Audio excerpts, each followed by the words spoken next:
যদি পারিতাম গ্রাম ছাড়িয়া শহরে নাহি যাইতাম।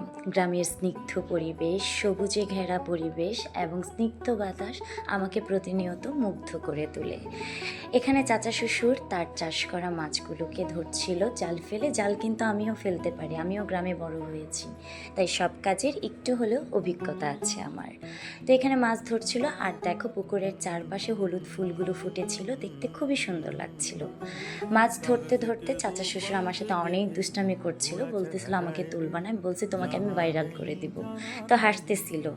এখানে অনেকগুলো তেলাপিয়া মাছ উঠেছিল, অনেক রকমের মাছ ফেলেছে, বাট ওগুলো উঠে নাই, কারণ পানি অনেক গভীর ছিল, মাছ উঠতেছিল না। যাই উঠছে আলহামদুলিল্লাহ, আর মাছগুলো টাটকা থাকায় অনেক মজা লেগেছে খেতে। এই তো মাছের সাথে দুষ্টামি করতে গিয়ে আমি ভয় পেয়ে গেছি।